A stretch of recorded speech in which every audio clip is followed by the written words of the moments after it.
and today we're going to be planting a number of trees we had in our nursery.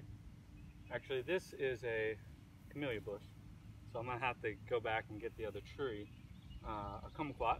But what I wanted to point out today, in addition to just our normal planting procedure and techniques, is our containers. This still works as an example for the moment. This is what they call a grow bag, and it does air pruning. It's a canvas bag that allows air to come in. This is the traditional nursery black plastic pot.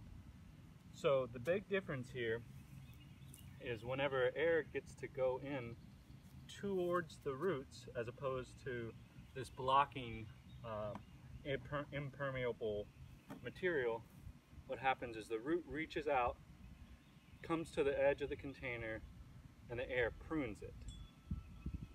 So once it prunes, it stops growing out, and I guess just the exposure to the air signals stop growing.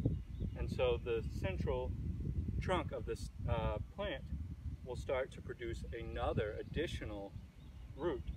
And so we're going to see how that played out today. This is an improved Meyer limit, and this bag, as you can see, did not stand the test of a single season. The weight of the bag as I used the handles ripped it. So what I'm going to do is set it down. We're going to plant it here. I'll bring the camera closer and we'll look at the results. This bag, I'm going to just call it quits on. I might just tear it open, and that'll allow us to see what sort of growth happened. So this is my first season using this. I notice root growth immediately right here, and I'm not going to disturb the soil because I want to keep this. I'll put it in the hole and I'll move the dirt around the edges just a little bit to encourage the roots to start to travel outward instead of being bound in this, what they call root ball. And so I do notice immediately though a good bit of roots coming straight to the edge and just ending right there. So I think that it's working the way we want. I'll post some pictures that show once the soil's all drained away exactly how it looks. The common technique for planting is to make sure that your root ball is level with the ground. Here in Louisiana, if you're dealing with a lot of water, you can go, it's in my experience, better to go about 6 inches above the ground level. Of course, then you're going to want to pile and create a mulch circle around it. You want to do that regardless, but to try and even out that 6 inches. But this is great right here. So like I said, now I'm just going in and disturbing the soil a little bit on those edges to get those roots re-stimulated. Oh yeah, I'll bring the camera in close so you can see. This is really nice. So here you can see a lot of fresh root growth just right there at the edge, not root bound, and I will show you root bound because it happens with just about every plastic pot. So right here, doing the same thing. All right. I've gone through around the edges and just brushed the dirt so that I can get those roots re-exposed and ready to grow outwards. Now I'm going to take this native soil and put it back on top and create a mound. It's really important that you do not put fertilizer in the hole. The reason is we want this plant to grow like it would in nature.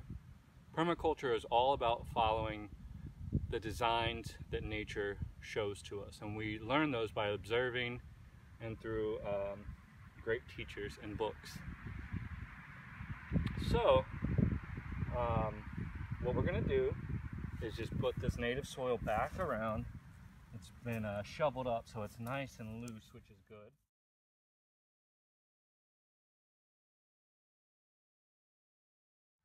I'm basically creating a little moat. So you notice there's this rise and then this dip all around, and so what will happen is water, when it rains, will fall here and it's going to stay instead of just running off. And that's going to help to water this tree and give it some good life. Good nutrition.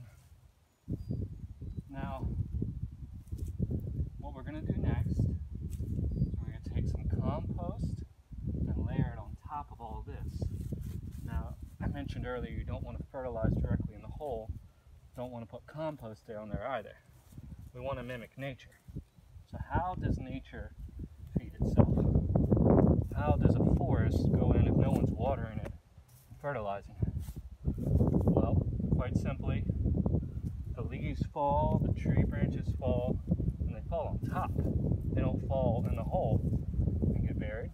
They fall on top, and every year nature is sheet mulching, just laying down another blanket of nutrients for itself with those falling leaves, full of nitrogen, carbon, and sunshine. Alright, so no need to step on all this. We're really just trying to get it so that it doesn't get washed away in the next rainstorm.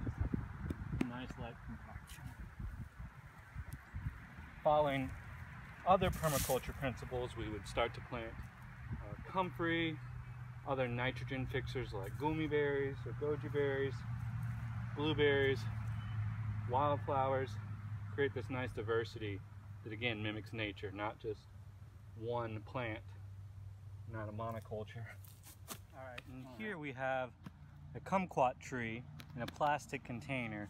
We're going to take it out. It's smaller, so probably younger, but let's see the root comparison. Aha! Perfect. Take a look at that. We notice these roots, they're right along, you can see it right here too. They're very root bound. So what we want to do